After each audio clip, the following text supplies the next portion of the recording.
Hi, everybody. It's Nancy Reyes with For Your Canine. And Joanne Soike with For Better, For Worse. And Lisa Bataska with Canine Defined. Welcome. Today, we've done this topic before. We've done resource guarding before. So we're going to touch on a little bit of it. I think we talked mostly the last time about dog to human resource guarding. So today we're going to touch on that, which is the most prevalent. But also we're going to talk a little bit about dog to dog. Somebody brought a case to my attention that it would be good to discuss and chat about between dogs and how to handle some of that when you have multiple dogs as well. So, hello everybody. Hi Ronnie. Hi Sue. So first of all, and I know we always say this, but resource guarding is a pretty natural behavior for dogs, and people do it too. So that's the toilet paper with COVID. You know what I mean? We were just trying to get all the resources are important, and resources are whatever the animal, human or canine or whatever, find important and valuable, and that's kind of the basis of resource guarding. And in my years, I think resource guarding has been, for me as a trainer, one of the most challenging problems that I've seen and that I've worked with.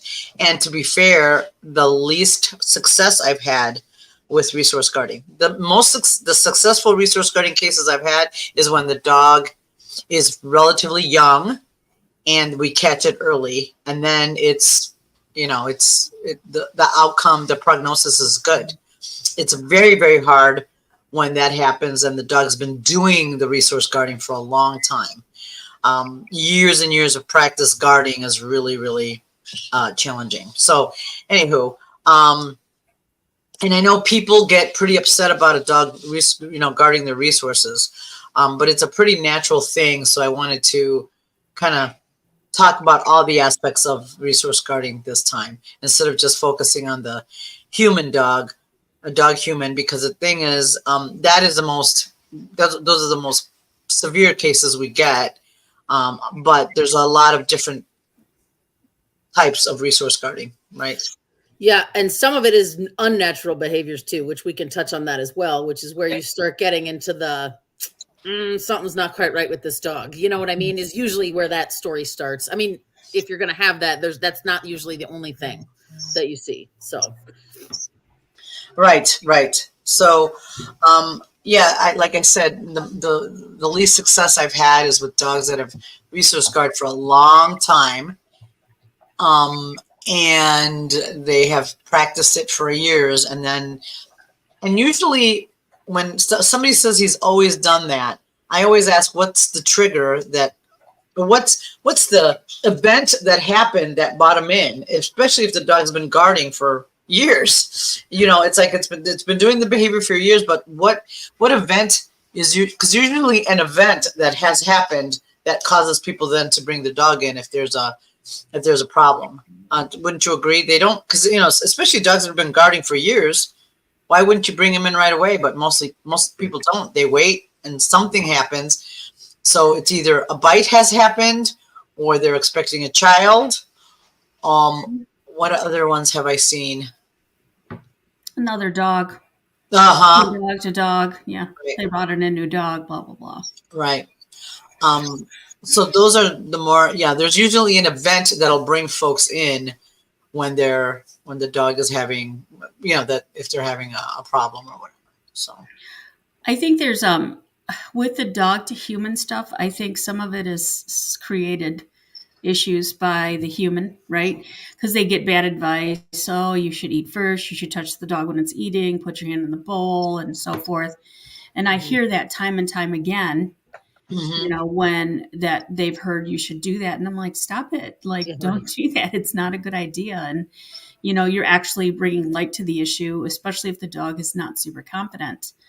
But I think I've seen a handful of times. I don't see too many. I don't know about you guys, but I don't see too many dogs that are young that have that issue that you try stuff. I remember there was a Cocker Spaniel puppy that I was working with who exhibited the behavior, and the person was given a lot of information, bad information and bad advice. And then I think by 7 months old, the pup had to be put down because it was pretty severe. But it started out pretty severe from the get-go. And it was sad, right? And I don't know, she just didn't seem to, it was just a difficult thing. And then I've worked with other people, I'm sure you guys have too, where they've been able to manage the situation, right? Where it's not an issue, or we only put them in a crate and give them this, or we never give this resource, or, they go into another spot and everyone knows not to touch them. So yes, that as well, right? Those are peer management, which is fine. I mean, you're not going to be able to fix everything, and that's fine if you can set that up and make sure, but management does fail. So. yes, right. I mean, you need to manage it when you can't train it, but you always have to go back and train it, which is what people find very challenging. And I'll be honest with you, I don't usually have issue with research. Like, I did have a resource guarder, and she was a resource guarder at 8 weeks old. So it was, but she lived a nice, lovely, long life. 13, wasn't very old. But we worked on it, and she was young. So the success was, was good. She lived with us a very long life and never ever showed real signs of guarding. Not that you couldn't elicit the behavior, but it was, we got to the point where we couldn't take anything. We didn't even think about it anymore. But again, when we saw it, she was 8 weeks old. So we were able to handle that. And there was another client we had. It was a Rottweiler. At 8 weeks old, showed that behavior, so showed that propensity to resource guarding, and I'm like, okay, we got him. And they worked on it. They were very diligent, and the dog lived to be a very old dog, and had, they had children and everything else. But again, it was caught at a really, really young age. Mm-hmm. Well, and to me, right, like, I just adopted a dog who was actually returned with a bite, didn't break skin, but left bruises, right, on for a kid trying to take something. However, talking to the family, right, oh, he steals things all the time and we need to get them back, right? And so he had a year under his belt, who probably was the same as you guys, right? He probably had those tendencies as a baby, and right, instead of dealing and nurturing and getting help for that, we just took things until now eventually it resulted in a bite, and now they're going to return the dog. So I think, one of the biggest things to talk about, even before we talk about training, right? I had a problem with this dog in the very beginning. And you could just tell, you'd get close to him and he'd hover and he'd cover whatever he had, hover over it, freeze, all of the typical things that dogs do and show when they're, protecting a resource. But the more time we spent together and the more he trusted me, and the more I stopped trying to, and I never did this, by the way, but right, like, it's the human nature to be like, you can't have that, I need to get it.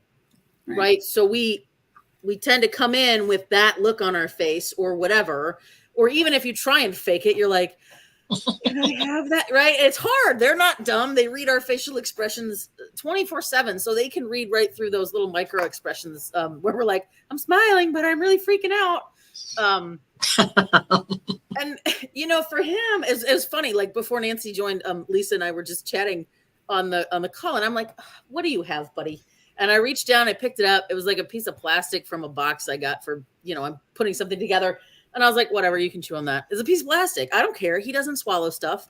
And that whole tradesy game of like, what do you have? Let me see it. Sometimes I'll trade you for a cookie. Sometimes I'll give it back. And I know there's some people who are like, I can't believe you let your dog chew on that. Or he eats cardboard sometimes. Whatever. Like, it's just not worth, I'm picking the battle with him.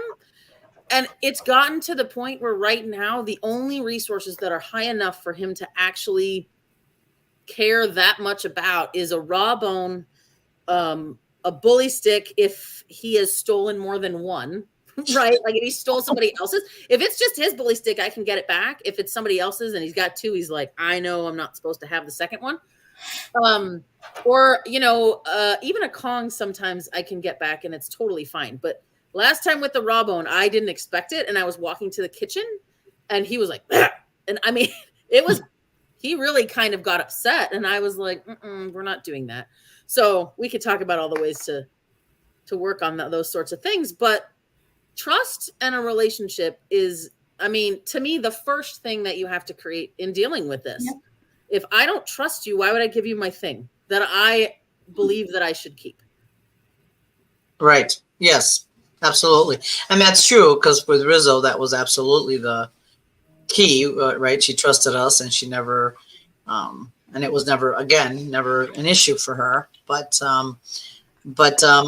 it becomes very, because people get upset. They start feeling like, how could you bite me? I feed you.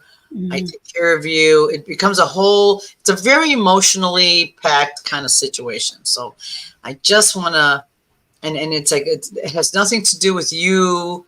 It has nothing to do with, I mean, and a lot of times, like, as we alluded to, sometimes we could give importance to the object, right? By saying, oh, you can't have it, give it back, blah, blah. And a lot of times just not making a big deal of it, and setting up enough training and enough repetitions of getting it back, or using, or doing the work in order to stop the guarding, right? So, so first, I think Joanne has a video on human to dog with Roscoe. Then I wanted to talk about dog to dog a little bit, because we haven't really addressed that so much. So I wanted to chat about it. But the human dog one is where dogs get returned. And to be honest, in shelter world, in shelter work, if the dog resource guards, chances are he's not gonna he's not gonna be adopted, because who's gonna take that project, right? Who's gonna take that dog, right? Mm-hmm. Yep. Very true. Let's see. So the first thing you want to observe when you look at the video is what the dog looks like, right? That's the first thing, because you need to know what it looks like. A lot of dogs, that when they resource guard, there's not a lot of confidence. They hover, they hold the object or whatever they find important very, very close to them, and so that's usually the first thing. So usually it's not a confident dog, or they're not trying to be dominant or alpha or anything like that. It's just they really want that resource, whatever that is, because that's what a lot of people get into, that, oh, he's just in, he's alpha, or he wants to take, no, he's insecure, and he doesn't want to lose that resource, whatever that is. Yeah. And so I just as we all can find a little humor in the tragedy, for those of you who might know me or have seen me on Facebook, or friends of mine on Facebook, this is my funny, right? This is Roscoe. So I said, hi, my name's Roscoe, and I'm a hoarder. So right now, the funny part is, like, he puts that stuff on his dog bed. Like, that's his, like, he's like, this is my home. This is my den. I've collected bones. You can walk by there. I can take any one of these. Dogs can walk by. It's not a big deal. Like, he's just like, I like all my things. Mm-hmm. So I just find that very funny. So, okay. Whoops. I need to go to a different one. Make sure. All right. You guys seeing a video? See. I see your drive. Okay. Hold on. Drive. Let me, sorry. Stop and share again. Sorry about that.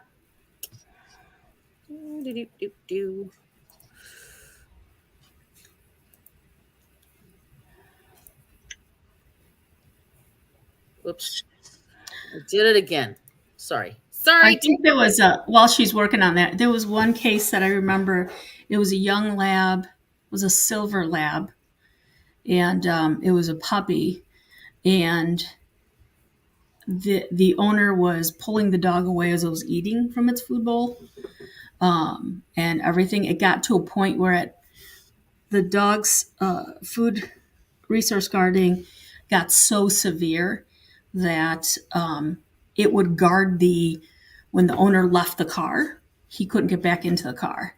Oh god. Oh, It wow. was crazy.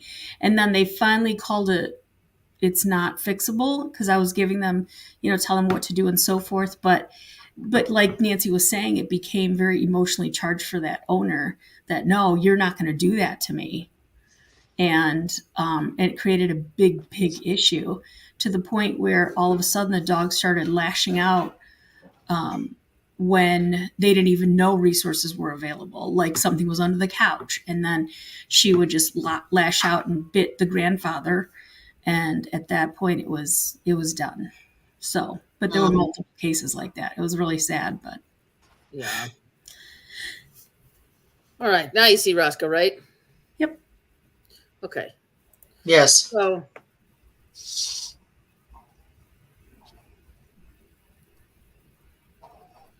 some gross, nasty chew that somebody had. And so here he's like, okay. But what I want you to notice, and I'm going to play this a couple of times. So just from this first piece, right? I'm like, hey, do you see this? Do you want to check it out? He goes, sure, I'd love to. Well, that's interesting. Right? And then I come in, he's like, oh. Yeah, you see a little stillness. A little bit. Looking But he's like, you can have it. I mean, I haven't claimed that as my own for real yet. Now watch. Mm-hmm. Then he takes it, moves away. Which is classic. Mm-hmm. The taking it and moving away is classic, right? That is normally what they'll do, is they're going to take whatever they find important, what the resource that's valuable, and they'll take it away, right? That is a pretty typical, and you'll see it almost in every case, right? It's froze, Joanne. Joanne is frozen. Yeah. Oops. She is very frozen. Oh boy. But you saw, well, I'm sure she'll try to figure it out. Remember Dexter? While she comes back on. Yes. Dexter was a rescue from, I think he was an Aussie mix, what have you. And I remember he came to me for resource guarding. Well, he was having issues, blah, blah, blah. And so I took him on. I had that dog for 6 months working on it. And plus, when you have a resource guarder, it's very difficult to place them, because, it's a high risk. Uh-huh. And so we got to the point during that period of time that he was with me. He was okay with me and my other dogs, although there was an issue where one time I think he grabbed Luke, and I didn't know it, but all of a sudden Fling was licking his head, and I'm like, what? Why are you licking his head? And I went over there and saw. I'm like, oh, you have a wound there from getting punctured. And so I was like, oh crap. And I didn't even see it happen. But I remember he would freeze, he would hover, he would give the eyes, he would do all that stuff with water, food, anything. And so then it took him a bit. Water. I remember the water. Yes, right? Yeah. And he did, after a period of time, he was okay. So, yeah. So while Joanne gets back up and running. I'm good. Okay. Are you? Okay, go. Sorry. Yeah, it's good with two computers, right? Blue screen of death. I don't know what just happened, but that was good. So, all right.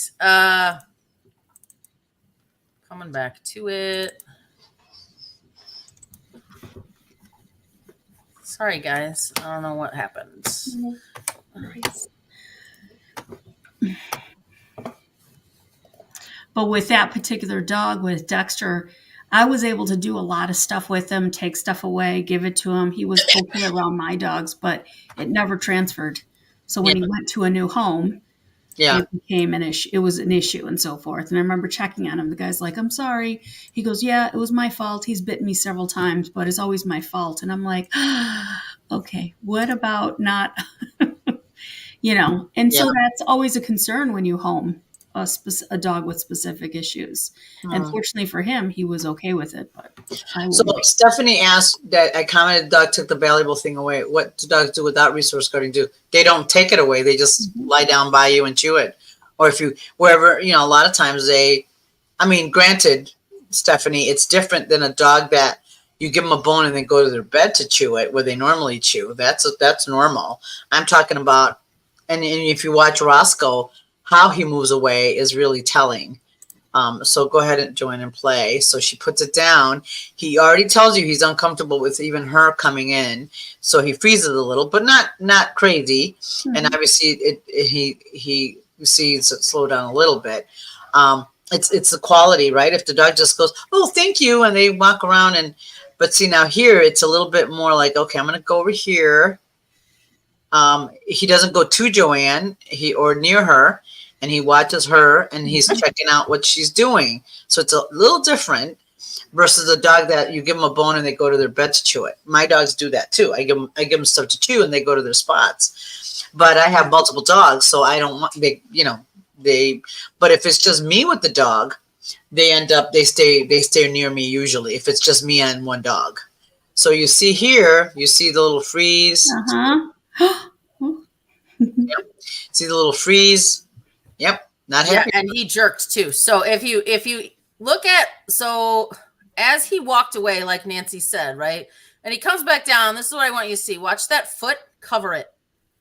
As soon as I kind of start moving, when he kind of realizes, right, he's watching, he's like, this is really mine. He hunkers down a little bit lower. The foot comes over the other side of it. Stop, freeze. Yep. And then watch his head. Do you see that little head flick? He's like, I mean it. Don't take that. Mm-hmm. This is where bites occur. Yep. I'm like, it's okay. You can have it. Right. And we've created that relationship where he's like, I thought you knew the rules. Mm-hmm. So I throw food, right? I let him come back to it. It's his choice. Look what I got. Something better. He goes, oh.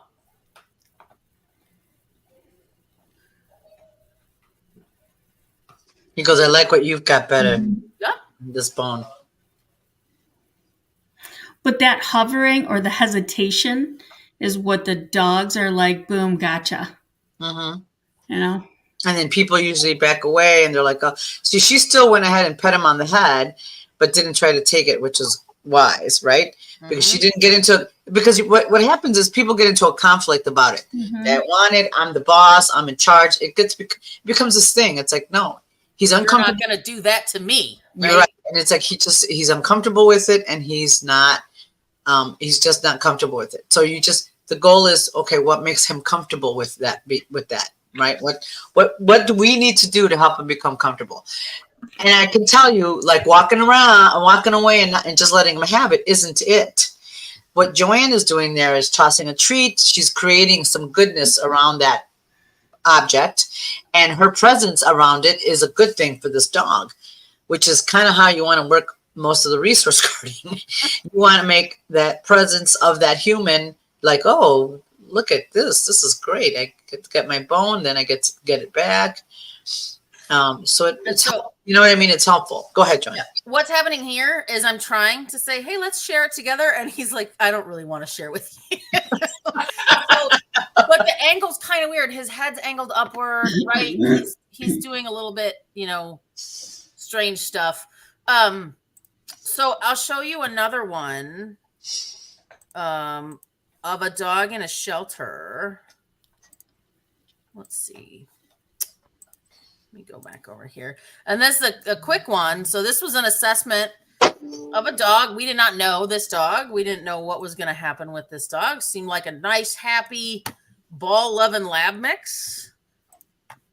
The dog just seemed, a little overly aroused. But a nice dog. And we were wondering what kind of home, he'd fit in. Sorry. So here's us playing ball with him a little bit.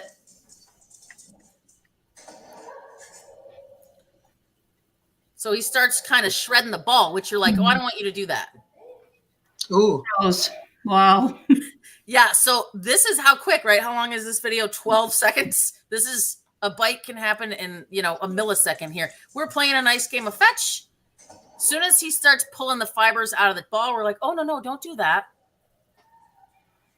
Just the step forward, you could see he freezes. Yeah. So if you watch, here's the freeze, right? See the lip come up? Yeah. In one frame. He hasn't moved. Her hands are moving here. The dog looks like it's frozen. That's when you're watching this and your heart stops. Like, back away right now. Stop Right. it. So just look at the frames here. If I do these one frame at a time, here he comes, here he comes, here he comes. He sees her. Mm-hmm. The push down on the ball. The freeze. Here comes the lip. See it start to go up. Mm-hmm. Now watch. This dog doesn't move a muscle. Uh-huh. That's scary. Well, and I have to tell you, that's actually not horrible, because I did remember Lisa, that little Welshie, she left the bull from 20 feet away to come to attack the Assasa Ant. I'm like, oh, that was okay. So it was pretty scary. So that's one of the things. It's so one of the ways, and I was trying to look for the video, so I apologize. What Joanne was doing, you want to have your presence around with that object to be a positive thing. So throwing treats, like when if you put it in a bowl, you're going to pass by and throw a treat in it and move on. So your presence around that food or whatever that object is a positive one. Really, really important. Really important. I do think though people get like a little unnerved if you say to do it even if they're growling, right? Because initially you're going to have that, and then people are like, but they're still growling. I'm like, you're not going to get it all at once. You got to wait for it, right? Right. So I think do. Pretty interesting. I do have the video where I'm sitting there sharing that bone with him. If you want to see that. Yes. Okay. Let me pull that one up. So this is, I too prefer the cookie shares, but at first, right? Once you build a relationship with the dog, I do think, especially if you have something long, like the 12-inch bully sticks or a longer bone or something like that, where your fingers aren't directly close to their mouth, should I say? Mm-hmm. But this is, now I have the same stick that he had. This is right after, by the way. So I didn't take any time here. And I'm basically saying, here you go, let's share it. And you can see, he's like, no, I want it for myself. Mm-hmm. And I'm like, nope, you can't have it for yourself, but we can share it together. And he's like, I really would like to take it. And this is a dog with a history. How old was he when he came to you? He was a year old when he came to me. He's 2 now. And you could see here, right away, he's like, oh.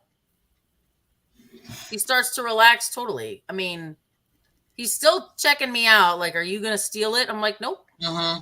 Not at all. And he had a big chunk, so I sort of, just for video's sake, I kind of stopped. But to me, I would sit there as long as I wanted with the dog and really let them enjoy that. Mm-hmm. And, I am now giving him some cookies with the other hand so that we can be done. Get your crumbs. Okay, so even trying to share at first, you can see he's like, I don't want to share with you. I want it to myself, right? Right. But then once he realizes I will let you have it, but you have to do it with me. He's like, fine. So. Right. So, and the big thing is we have to train it, walk past, throw a treat when they're chewing a bone, and you want to set up those training times. And it doesn't take, in pretty short order, they get pretty comfortable with you coming near them when they have food or they have a bone or whatever it is. So it's one of those things, you guys, you've got to do the training. Management is important. You got to do that too. Meaning, but you definitely want to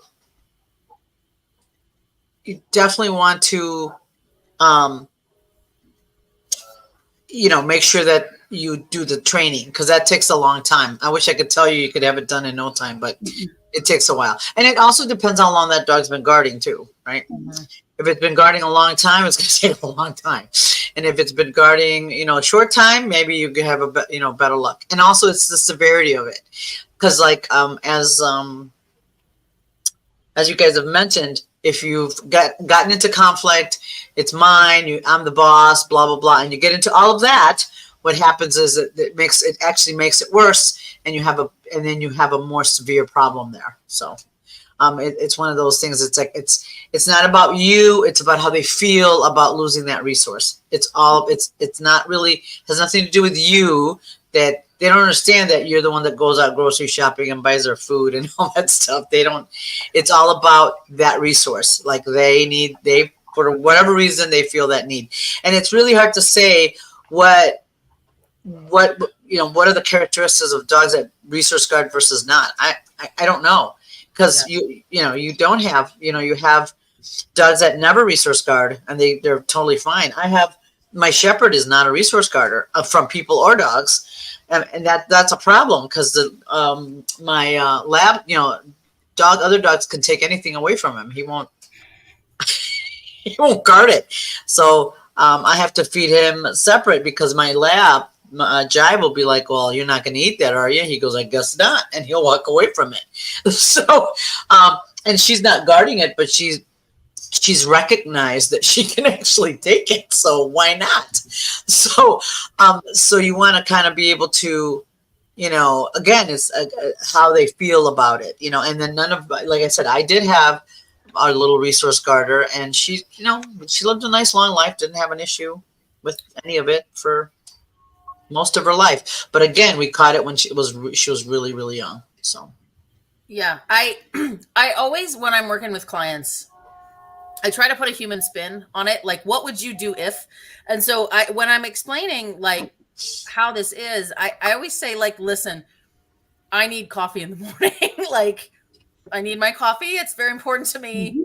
I will go out and get it if I run out in my house. Like, I will seek out the resource, right? And so I say, like, if there's 1 cup of coffee left and I have made it for myself and I'm just getting ready to drink it, and you come down the stairs and you're like, thanks for the coffee, right? At that moment, if there's 1 cup in the house, we might already be in conflict with each other. We probably will be in conflict with each other, right? Mm-hmm. We will. Now, if you bullied me into it, right? Maybe you're like, seriously, it's my coffee, or you put your gun out, I'm taking it. And you're like, oh, okay. All right. So tomorrow morning, again, if there's only 1 cup of coffee in the house and you come down from just as simple as you threatened me to take the thing that I really wanted the most of, maybe I'm going to put my cup of coffee in the cupboard, right? So you don't see that I've made it. Or, maybe I get a gun and I'd be like, not today, dude. But again, if it's important to me, and sometimes just 1 time can be enough to put me on edge, where if I have that thing again and I see you coming, I'm already preparing for, like, not right. This time, buddy, you're not taking it. Well, it's right. Antecedents, right? So then they start seeing all the behaviors prior to whatever, and then it becomes much more serious quicker, right? Yep. Yeah. Where it's like, if you don't like coffee, you're like, whatever, go ahead, I don't care. I'll have tea. Right. I will not have tea. So the I know, I love you too, honey. The other side of that. So the other thing I did want to address is dogs guarding from each other. Mm-hmm. I have a client that mentioned her older dog is starting to guard her from her younger dog, and now that the younger dog is becoming a little more mature, so it's the pup, the younger dog is now getting a little more mature. It's getting a little older. And then the older dog has decided that they're going to guard the person. They don't guard food from each other or anything like that. It's just the person. When what they're are the ages of the dogs? Do you know? So young, under a year old, and then as the youngest, and then the oldest has got to be about 8-ish. So the younger dog is starting to become sexually mature, mm-hmm. and now it's a problem because it hasn't been a problem to date, right? And they don't guard toys or food or anything from each other. It's just the handler, the owner. So then what? So the question is, so one of the things I told the handler was, you want to change the way that the older dog feels about that younger dog coming near, right? Because all of a sudden, it's for whatever reason she's decided that it's she's the mommy, and maybe she realized this dog's still here, so maybe I need to do something about it. Even though they get along just fine in every other aspect of their life. So they play together. They live pretty harmoniously, except now this is a new situation. So one of the things I told her is, okay, we're going to have to set it up where you would have when the younger dog approaches, the handler would reinforce the older dog, like she's coming near, life is good. When she goes away, it's not. And also, I use a lot of tethering. You can tether both dogs, and that seems to, and they get reinforced for them being near because it's not a huge problem at the moment, but it's brewing, and you want to stop it before it becomes a bigger problem. So currently, it's not huge, but it can become a huge problem because there are two females. Mm-hmm. So that's a big concern. So trying to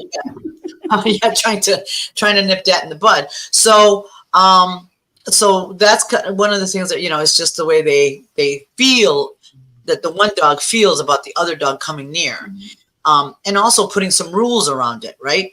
When I ask you to get off the couch or off the wherever I'm at with me, you get off and I will reinforce you, and then the puppy can get on. So kind of playing those games where they can, it's more, it's not like, oh, it's mine and then it's yours. It's there's some rules around being around mom in that, because it's on a couch or situation. It's the only time that happens. But the older dog now is starting to go outward and not allowing the younger dog to come near. So I was like, well, the positioning has to change so she doesn't get herself in that situation.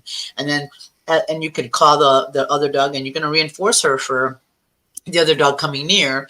So it's a good thing when the other dog comes near, just to change the way she feels about it. And then having and then rotating those dogs on that couch. So that's one way. Again, it's not a huge problem at the moment, but it can become a big problem. So trying to adjust that. And I also recommended tethering. They both stay on the floor, and then they get reinforcement. But I think if they're both on the floor, they're probably not going to do a lot of guarding, because that's not the primo spot, right?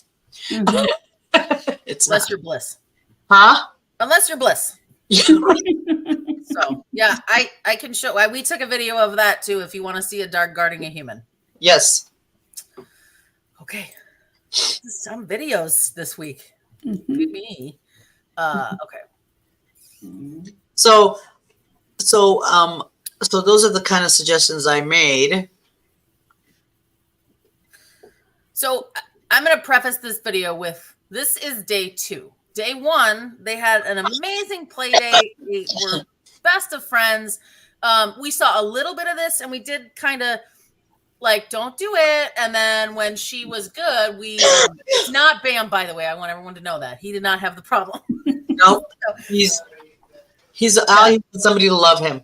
So we did use petting and cookies and lots of things to praise her, like when she didn't react. But you're not going to see it here because, right? I didn't set it up that way. But, and she's pretty crabby about it. Yeah, she is. He is. Ooh. He's very emotional about it too. Stop it. Get out of here. It's my mom.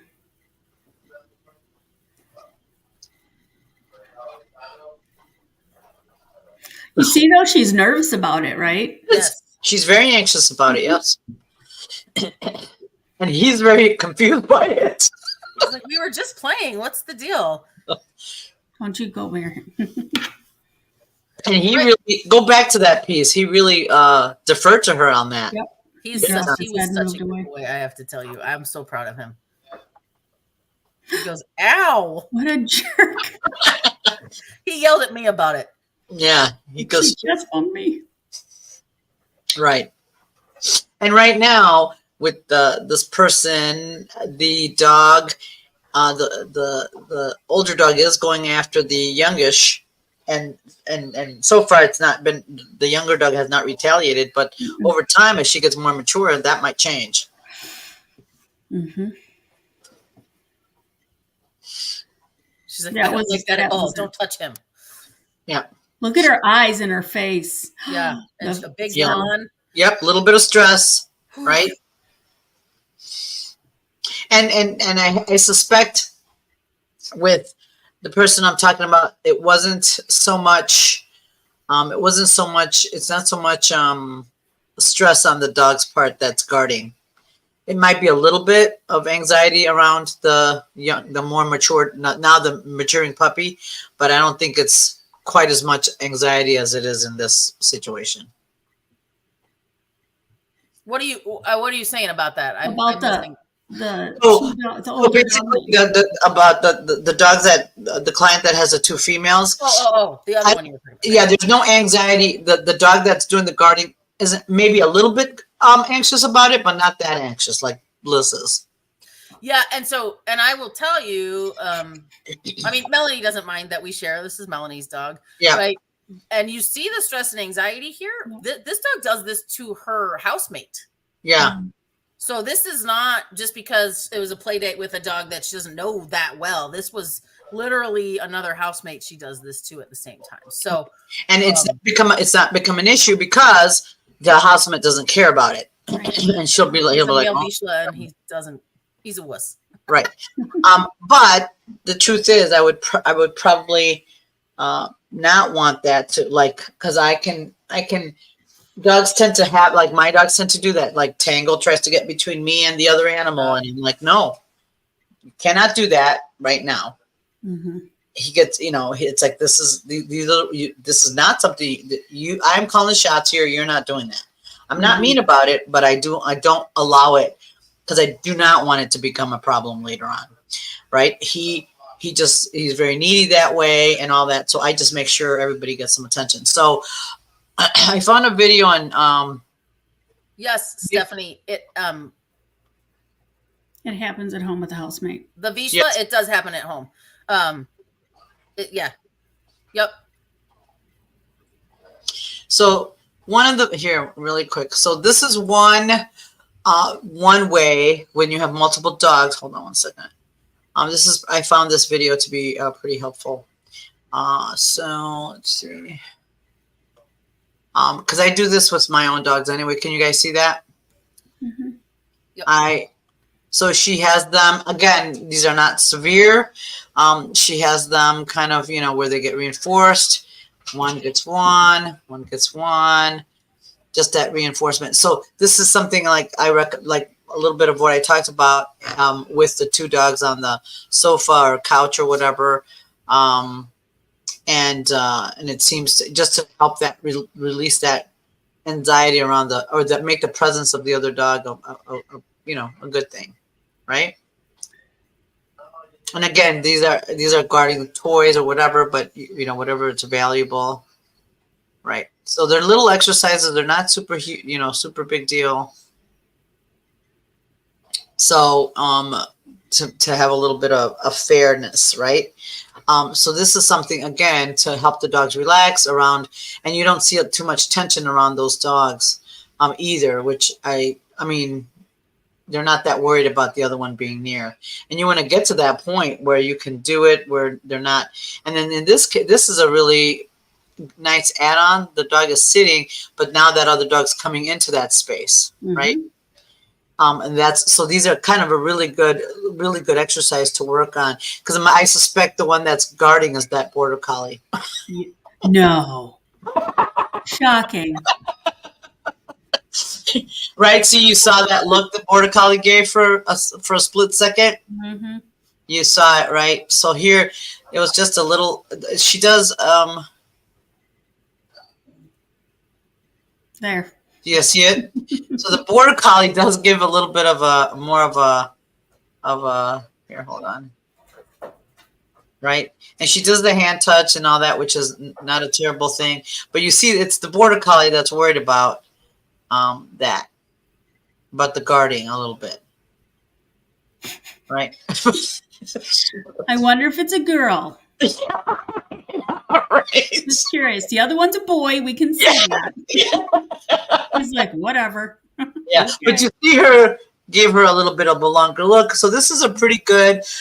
These are pretty good exercises and simple that you can do, and just to again have that pleasant, more change. Because the border collie, while she gives the dog a look occasionally, it's not major, right? It's pretty good.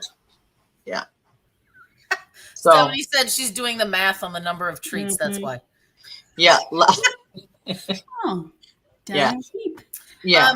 Jessica says, if I try to give my multiple dogs a treat at the same time, a couple of them dang near bite my hand by grabbing it so fast they get anxious like someone is going to grab it. So you're going to have to put them a little further apart. Or have a gate or something. Sounds between. like, yes, or have a gate. Sounds like they're grabbing it because it's too close, right? Yep. So just putting them apart a little bit or putting a gate between them will help relax, because that's what you're trying to do, is get the dogs to relax around each other. So it sounds like if they're grabbing it really quickly, it's because it's just the proximity is a little too close for their comfort. So you just want to manage that. And that's a pretty easy fix, like I said. Or you can do the tethering, where one's a little further away, and then you can work on with a little bit further apart, right? Because I think that they start grabbing when they start to worry about the other, dog being so close. Right? When I do that with my group of dogs, the 6 of them sitting there or whatever, my cattle dog, shocking, she's the one who gets a little more harder mouthed with it. But I also know she's the less confident of the crew, right? And so that's something else you notice, right? So some of the less confident dogs. And I think there's fine nuances that you have to pay attention to. You have to know your dogs and know what their thresholds are and so forth. I mean, my Papillon will stand on top of Ivy's back to wait for his treat. He's like, hurry up, I'm waiting though. And he's not hard about it. He wants to kind of get in there, but the big dogs are occupying the space. Right. So and then Jessica, with fosters, I would do it in smaller numbers, like 2 dogs at a time, and then rotate those dogs. I would not do all 5. That can go bad that can go sideways really quick. So I would probably a lot of dogs to break up. Yep, exactly. So I would do like 2, and then rotate. Make sure everybody get to it. Then you maybe, once everybody's comfortable, then you do 3, and then so on. But I would not do all 5, because that can get pretty gnarly. Like for my dogs, because even though my dogs don't resource guard, they can resource guard me a little bit, but it's not serious. But but I still don't want that, right? Those are the things that can become very big problems later on. The resource guarding the handler, if we ignore it, even if it's a mild, even if it's mild, it can become a bigger situation later on. So you want to definitely address it as soon as possible, right? Yeah, and Stephanie also mentions the cookie store, which we talked about 2 weeks ago. Where she's saying open hands, closed hands. And on the thing. Oh, sorry, Nancy's yelling at her husband. Yeah. So that's why we were starting to giggle. So cookie store, Lisa did a really great video of that. Basically, your hand is open with food in it.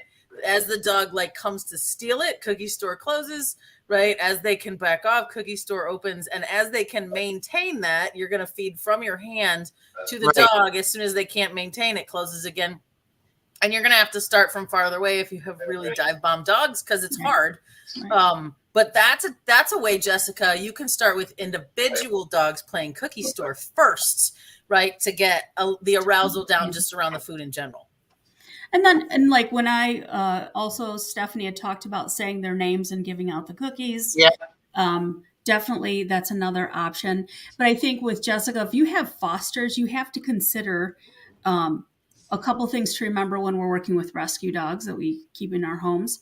Acclimating, getting them comfortable in a home setting is different, but if these are not necessarily dogs that they're going to live with for the rest of their lives, I don't know if I would, it's information, and it's information moving forward, trying to convey finding the right home for the dog, that, oh, this might be an issue. And and then of course it's going to depend on the dog whose house they're going to be living at, because that's a whole nother ball of wax that we don't have control over.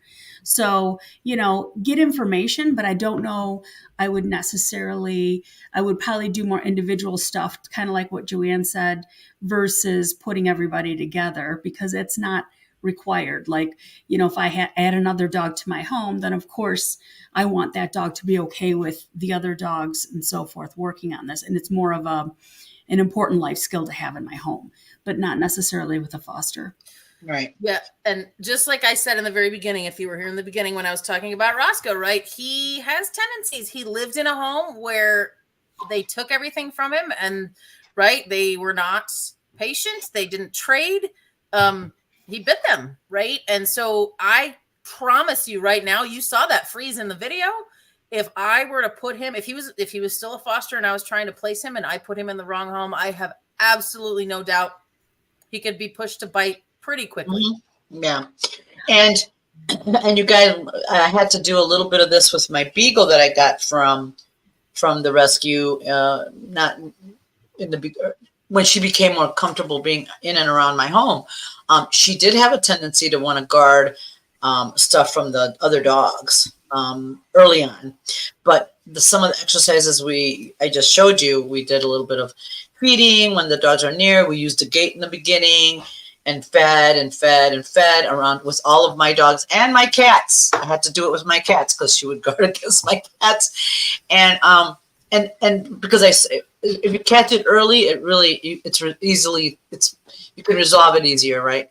So now she's very comfortable chewing around the other dogs or the other dogs being there. And she does what I call appropriate guarding. Like if my male lab finishes his first, which is, all the time, he might come over to see if she's done, and she'll be like, it's mine. And then he's like, okay. And he would go and leave her alone. She doesn't get that worked up about it. So it's not as big of a deal. Mm-hmm. Same with my other dogs and things like that. But I did do a little bit of that. Like, hey, it's okay. Because she's, I don't know if she does it because she didn't know, but I did a lot of that. And then when she's I also did a lot of parties, Kongs, or when the other dogs are around, she got a Kong and they would eat it together in the same place, with a gate. There's a gate to make sure that nobody got, so she got to have those enjoyable times around my other dogs and cats. And so that worked out pretty well. And I haven't seen a problem with it in, quite a long time now. Well, she's only been with me a year. So I would say, and that's not typically normally how quickly it moves, but she's done everything pretty fast. So, but I saw it right away where she was a little worried about it. And then we just made her feel better about it, because resource guarding is about changing the way they feel about it, about the resource, and about you being around that resource. So you always got to approach it from that angle. Like just trying to say, I'm in charge, I'm the boss, I'm this, that doesn't solve the problem, because you want to solve the problem. You want to not have it. You want the dog to feel okay about it. Very important. One other thing for those of us that have little dogs that like to lap guard. Yes. Let's chat about those, shall we? Oh yes, because and for those, and this isn't a positive thing. The truth is, they would lose that privilege, right? Yeah. If you're on my lap and you're going to growl and snap at the other dogs, you don't get to be up there anymore. You get to go away. You get to go away. So, and I had that with Lucy. Mm-hmm. Yeah, I mean, I don't have that. Like Riff doesn't do that. None of my dogs will do that right now that I can say that's problematic. Zach would. Oh, he was terrible. I mean, it was a big, huge.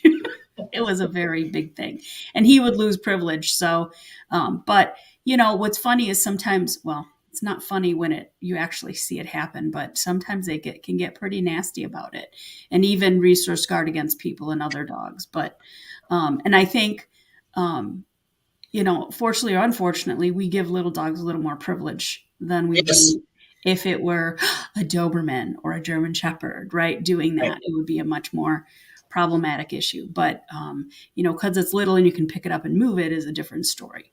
But, so be it. Yeah. And that's why, it's definitely something that, you have the way the feelings have to change from the inside out. It's really hard for us to just train a skill. You want them to be like comfortable, like it's okay. My sister's coming or my brother's coming, and there's enough resource, mommy, to go around, right? So it's definitely something that you want to work on and then, but positive, making good things happen when that other dog is around is really the best, quickest way to fix that situation. And it sounds like, as I talked to my client, it's not super serious yet. So she's caught it early because she's really good like that. So it's probably not going to develop, probably won't progress past that. But, it's good. It's always easier when you catch it earlier, because then it's easier to fix because they don't have all that history happening. You can change the history quicker versus letting it go on for years and then have a problem. And not letting them get into an altercation is important. And as the puppy matures, just keeping an eye on the two ladies, make sure that they get along, okay, and that they understand what the rules are, right? And I think what's really important too, like Nancy had said originally when we first started, right, was that this is a natural behavior. I think that the difference is the degree and recognizing it early on. And even if you're like, did I just see that? Because we do that sometimes. We're like, oh, did I just see something? And then that's when you need to be proactive about it, not reactive, period. Right. Yeah, because you definitely want to be proactive. Like, you catch it because it's so quick. Like with Roomba, it was very quick to fix. A couple cookies, a couple short sessions with, there's dogs on this side, dogs over here, dogs next to her, dogs here, and everybody gets a cookie. Life is good that way. She goes, oh, well, this is great. And it just resolved pretty quickly for her. And it didn't take much, but I also saw it happen quickly right away. And I was like, okay, yeah, we're not going to do that, because we're not going to have that issue. So, yeah.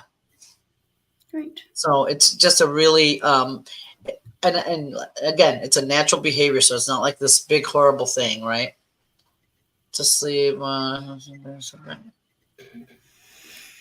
So she says, when I was a younger Dane owner, wanted to sleep in, gave each Dane who were in separate open short X pens a raw meaty bone and laid back down to sleep.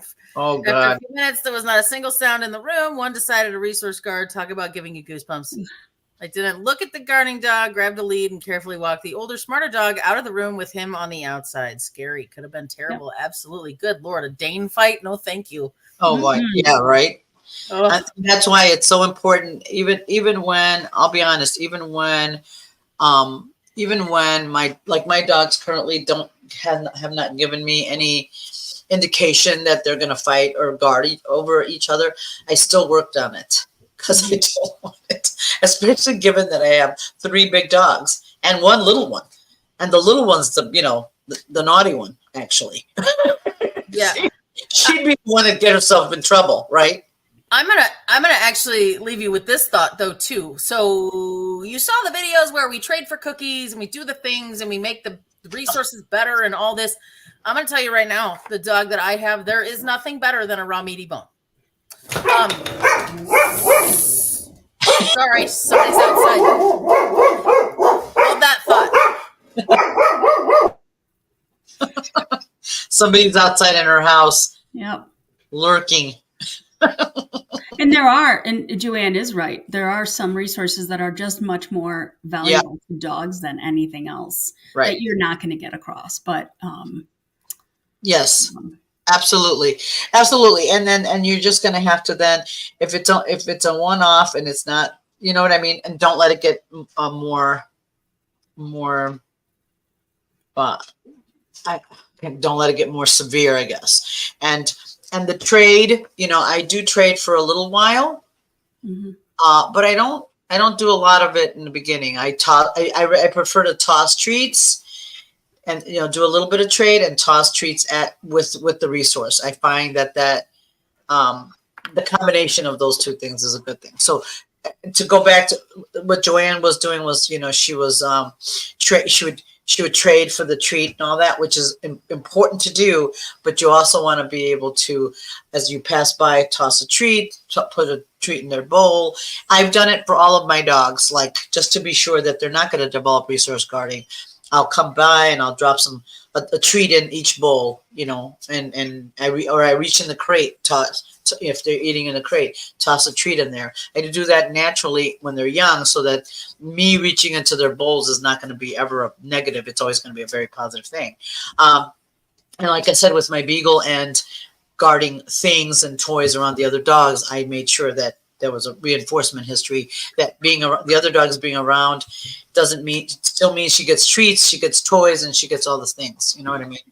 So that's a good thing. And then being around me, you get reinforced for that. So go ahead. What were you saying, Joanne, about the raw meaty bone? Yeah. So I don't have a treat that trumps a raw meaty bone for this dog, right? And I can't take it. I can't. He got nasty, and so in that moment, you make the decision of like, what am I going to do about that? Right. I'm not going to walk away, because I'm not but I'm not going to try and take it, because that's stupid. And I would like to keep 10 fingers. So he was on an ottoman, and I literally sat on the arm of the couch, and I'm like, he got really quite upset by that. And I was like, you are going to deal, and I'm going to sit here, and we are going to share space, and I'm not going to touch you, and I'm not going to reach over there, and I'm not going to do any of those things. But you're going to have to deal with me in your space. Right. And because we already have trust and we already have a relationship, he was like, I don't like that, but okay. And really, honestly, after 10 minutes, it wasn't even 10, it was 5. He had totally relaxed. He was watching me. Right. But he really was like, I get it. Like, this is okay. Because I had not done anything but tried to walk by, and it wasn't even for him. I was just walking by. And he really had a moment. So I'm like, I won't take your stuff, but you also cannot have a fit, right? Mm-hmm. He was like, okay. And the next time we set it up, he was like, I get it. So it was learning. It was, thankfully that, and I would never put him in a home with children. And I am, don't have people here. So it's a situation that I do manage. So it works for me for the moment. Right. But again, if you catch it, like I said, he came with a history. Mm-hmm. It's always best if you catch it early, and you will, and if you're not sure, you will do no harm by training it and like I said, my Beagle, I trained it, and I do it with all my dogs. Even if I had you won't mess anything up by doing a little extra on that. So, and making it better for the dogs. All right, all. Thank you so much for tuning in, and we will. So I just want to leave you with next week. I think is going to be a topic I hope we get a lot of people tune into. So share it with your friends. This is near and dear to our hearts. We're going to have. I know we did this one kind of before, but we're going to have some shelter and rescue people on, and we want to know what is the deal. So anywhere, I don't care where you live, shelters are full. Rescues are full. I know our shelters here won't even take owner turn-ins anymore. Right. So what are we supposed to do with dogs? Why are there so many give-ups? What is happening in the world? And it's just going to be kind of a candid discussion between us, and just to see what's happening. So again, I'm really thrilled about it. I would like to. Yep. Yeah, because we went from literally the shelters being empty to now you can't even. Right? I mean, that's like, yeah, nuts.